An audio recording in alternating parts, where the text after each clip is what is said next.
Hello friends, welcome to automotive diagnostics. இன்றைக்கி நம்ம எதை பற்றி பார்க்க போகிறோம் பார்த்தீங்கன்னா, மிஸ்ஃபயரிங் இன் பெட்ரோல் இன்ஜின்ஸ்.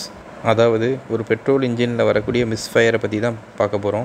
இந்த வீடியோவில் நம்ம எதெல்லாம் கவர் பண்ணுறோன்னு பார்த்தீங்கன்னா, இன்ஜின் மிஸ்ஃபயரிங் வந்தால் நம்ம வெஹிக்கிளில் எந்த மாதிரி எஃபெக்ட் இருக்கும், அதை நம்ம எப்படி ஃபைண்ட் அவுட் பண்ணுறது அண்ட் அதை எப்படி ரெக்டிஃபை பண்ணுறதை பற்றி தான் இந்த வீடியோவில் பார்க்க போகிறோம். அண்ட் நீங்கள் நம்ம சேனலை புதுசாக பார்க்குறீங்க அப்படின்னா நம்ம சேனலை மறக்காமல் சப்ஸ்கிரைப் பண்ணிக்கோங்க. அப்புறம் பக்கத்துள்ள பெல் ஐக்கானையும் ப்ரெஸ் பண்ணிக்கோங்க. வாங்க வீடியோக்குள்ளே போகலாம். இப்போ நீங்கள் பார்த்துட்டு இருக்க வண்டி மாருதி சுசுகி ஏ-ஸ்டார் பெட்ரோல். இது ஒரு 3 சிலிண்டர் பெட்ரோல் இன்ஜின்.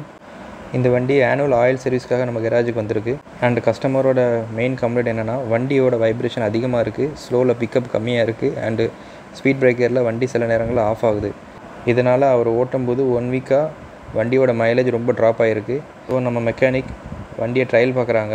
பார்த்துட்டு கஸ்டமரோட கம்ப்ளைண்ட்டை கன்ஃபார்ம் பண்ணிக்கிறாங்க.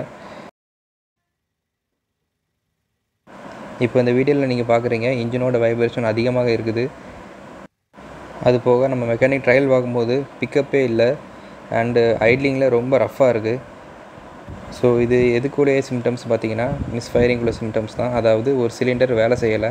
இப்போ நம்ம பார்க்குறது common effects of engine misfire. So ஒரு இன்ஜின் மிஸ்ஃபயர் வந்தால் அதனால் வண்டியில் என்னென்ன இம்பேக்ட் இருக்குங்கிறத இப்போ நம்ம பார்க்க போகிறோம். ஜென்ரலாக ஒரு மிஸ்ஃபயர் இருந்துச்சுன்னா நம்ம இன்ஜினோட வைப்ரேஷன் அதிகமாக இருக்கும்.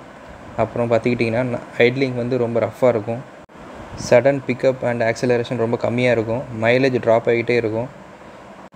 ஸோ இந்த மாதிரி எஃபெக்ட்ஸ் உங்கள் வண்டியில் இருந்துச்சுன்னா கண்டிப்பாக அது மிஸ்ஃபயருக்கான வாய்ப்பு அதிகமாக இருக்குது. இப்போது இந்த எஃபெக்ட்ஸ் எதனால் வருதுங்கிறத பற்றி இப்போ நம்ம பார்க்கலாம். பொதுவாக பெட்ரோல் இன்ஜினில் ஸ்பார்க் ப்ளக்ஸ் இருக்கும். ஸ்பார்க் ப்ளக்ஸ் பவர் பண்ணுறதுக்கு இக்னிஷன் காயிலில் சப்போர்ட் இருக்கும். இப்போ இந்த மாதிரி கம்ப்ளைண்ட்டை ஒரு மெக்கானிக் எப்படி அப்ரோச் பண்ணுவார்னா, ஃபஸ்ட்டு அவர் செக் பண்ணக்கூடியது ஸ்பார்க் ப்ளக் தான். ஸ்பார்க் ப்ளக்கோட கண்டிஷனை செக் பண்ணுவாங்க. ஸ்பார்க் ப்ளக்கில் கார்பன் டெபாசிட் அதிகமாக இருக்கா, அதோட கண்டிஷன் எப்படி இருக்குது, ரஸ்ட் எதுவும் ஃபார்ம் ஆயிருக்கா, அந்த மாதிரி செக் பண்ணுவாங்க. ரெண்டாவது செக் பண்ணக்கூடியது இக்னிஷன் காயில். இக்னிஷன் காயிலில் ஏதாவது கரண்ட் லீக் இருக்கா, அதோட கண்டிஷன் எதுவும் டேமேஜ் ஆகிருக்கா, இக்னிஷன் காயில் கிராக் ஆகிருக்கா, இந்த மாதிரி செக்கப்ஸ் பண்ணுவாங்க. மூணாவது செக் பண்ணக்கூடியது இன்ஜெக்டர்ஸை, அதாவது பெட்ரோல் இன்ஜெக்டர்ஸ். இப்போ நமக்கு spark flux and ignition coil ரெண்டுமே நல்ல கண்டிஷனில் இருந்துச்சுன்னா பெட்ரோல் இன்ஜெக்டரை க்ளீன் பண்ணி போட்டு பார்ப்பாங்க. ஸோ அதனால் அந்த மிஸ்ஃபயர் ரெக்டிஃபை ஆகுதான்னு செக் பண்ணுவாங்க. அப்படி க்ளீன் பண்ணி போட்டும் நமக்கு ப்ராப்ளம் சால்வ் ஆகலை அப்படின்னா அடுத்து செக் பண்ணக்கூடியது ஒயரிங். ஸோ எந்த ஒயரை செக் பண்ணுவாங்க அப்படின்னா, பெட்ரோல் இன்ஜெக்டர்ஸ் அண்ட் இக்னிஷன் காயிலுக்குள்ளே ஒயரிங். இதில் பார்த்துக்கிட்டிங்கன்னா வண்டியோட ECM நம்மளோட இன்ஜெக்டர்ஸ் அண்ட் இக்னிஷன் காயிலுக்கு பல்ஸ் சிக்னல் ட்ரிகர் பண்ணிக்கிட்டே இருக்கும். ஸோ அந்த ஒயரிங்கில் எதுவும் ஃபால்ட் இருந்துச்சுன்னா கண்டிப்பாக மிஸ்ஃபயர் ஆகும். ஸோ அந்த ஒயரிங்கை தரவை செக் பண்ணுவாங்க. ஸோ அந்த ஒயரிங் எங்கேயாச்சும் கட் ஆயிருந்துச்சு, அப்படி இல்லைனா ரேட் பைட், இந்த மாதிரி ஹிஸ்ட்ரி ஆஃப் ரேட் பைட்ஸ் இருந்துச்சுன்னா கண்டிப்பாக மிஸ்ஃபயர் ஆக தான் செய்யும். கடைசி சினாரியோ பார்த்திங்கன்னா வால்வ் மிஸ்ஸிங். வால்வ் மிஸ்ஸிங்னா ஒன்றும் இல்லை, நம்மளோட இன்டேக் அண்ட் எக்ஸாஸ்ட் வால்ஸ், இன்ஜினில் இருக்கக்கூடிய வால்வ்ஸ், அதில் ஏதாவது கார்பன் டெபாசிட் இல்லைனா வால்வ் டேமேஜ், அப்படி இல்லைனா வால்வ் ஓன் அவுட், வால்வ் தேய்மானம் இருந்துச்சுன்னா கண்டிப்பாக மிஸ்ஃபயர் ஆகும். வால்வ் வீக்காக இருந்துச்சுன்னா இன்ஜினில் உள்ள சிலிண்டரில் தேவையான கம்ப்ரெஷன் இருக்காது. ஸோ கம்ப்ரெஷன் லாஸ் ஆகிறனால பவர் லாஸ் ஆகும். ஸோ பவர் லாஸ் ஆச்சுன்னா நம்ம பெர்ஃபார்மன்ஸ் அடிபடும். ஸோ அப்படி ஆகும்போது அது மிஸ்ஸிங்கில் தான் சேர்ப்பாங்க. இப்போ நம்ம காமனாக உள்ள ரீசன்ஸ் எல்லாத்தையும் பார்த்துட்டோம். இப்போ நம்ம வண்டியில் உள்ள இன்ஜெக்டர்ஸ் அண்ட் இக்னிஷன் காயில் இதை நம்ம செக் பண்ணலாம். பார்த்துக்கிட்டிங்கன்னா இப்போ நம்ம வண்டியோட ஏர் கிளீனர் பாக்ஸை கழட்டியிருக்கோம். ஸோ கழட்டினதுக்கப்புறம் தான் நம்மளோட இக்னிஷன் காயில் அண்ட் இன்ஜெக்டர்ஸை பார்க்கலாம். இந்த பிக்சரில் நான் உங்களுக்கு கரெக்டாக மென்ஷன் பண்ணியிருக்கிறேன். மேலே இருக்கிறது இன்ஜெக்டர்ஸ் அண்ட் கீழே இருக்கிறது இக்னிஷன் காயில். இது 3 சிலிண்டர் இன்ஜினுங்கிறனால 3 இன்ஜெக்டர் அண்ட் 3 இக்னிஷன் காயில் இருக்குது. இப்போ உள்ள லேட்டஸ்ட் வண்டிகளில் இந்த மாதிரி மிஸ்ஃபயர் ஆச்சுன்னா கண்டிப்பாக இன்ஜின் செக்அப் லைட் க்ளோ ஆயிரும். அந்த மாதிரி கேஸில் நம்மளோட ஸ்கேனரை கனெக்ட் பண்ணிவிட்டு நம்ம என்ன ஃபால்ட்டுங்கிறத கண்டுபிடிக்கலாம். எக்ஸாக்டாக எந்த சிலிண்டரில் அந்த மிஸ்ஸிங் ஆகிருக்குங்கிறதையும் கண்டுபிடிச்சிக்கலாம். ஸோ நம்ம கேஸில் இன்ஜின் செக்அப் லைட் எரியலை, அதனால் நம்ம மேனுவலாக செக் பண்ணுற மாதிரி ஆகிப்போச்சு. ஸோ மேனுவலாக எப்படி செக் பண்ணணும்னா, ஒவ்வொரு சிலிண்டரையும் நம்ம டிசேபிள் பண்ணி பார்க்கணும். டிசேபிள்னால் ஒன்றும் இல்லை, இக்னிஷன் காயில் அல்லது இன்ஜெக்டர் அதோட ஒயரிங் கப்ளரை தனித்தனியாக ரிமூவ் பண்ணி பார்க்கணும். அப்படி ஒவ்வொரு சிலிண்டருக்கும் தனித்தனியாக ரிமூவ் பண்ணும்போது அதோட ரெஸ்பான்ஸ் எப்படி இருக்குன்னு பார்க்கணும். அப்படி நார்மலாக ஒர்க்கிங் கண்டிஷனில் உள்ள சிலிண்டரை டிசேபிள் பண்ணும்போது வைப்ரேஷன் அதிகமாகும்.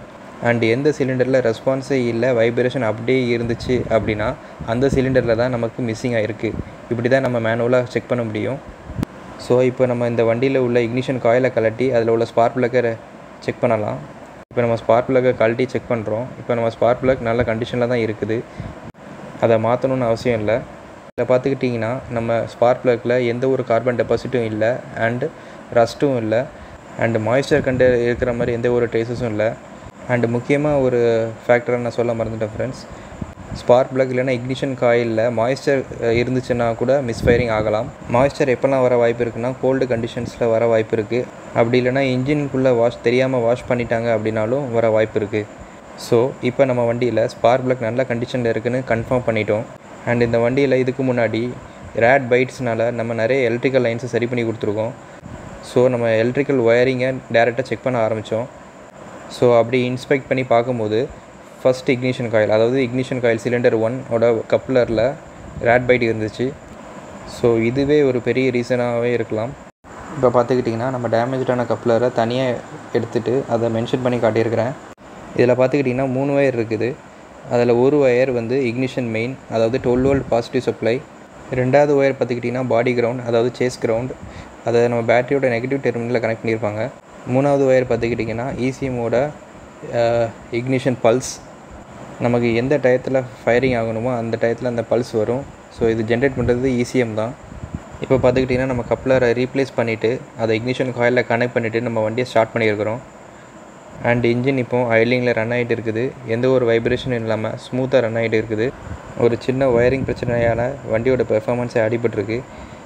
அண்ட் இந்த மாதிரி ஆட்டோமொபைல் சம்மந்தமான கண்டென்ட்டை நீங்கள் நம்ம சேனலில் பார்க்கணுன்னா கண்டிப்பாக நம்ம சேனலை லைக், ஷேர் அண்ட் சப்ஸ்கிரைப் பண்ணிக்கோங்க. மறக்காமல் அந்த பெல் ஐக்கனும் சேர்த்து ப்ரெஸ் பண்ணிக்கோங்க. தேங்க்ஸ் ஃபார் வாட்சிங். நன்றி.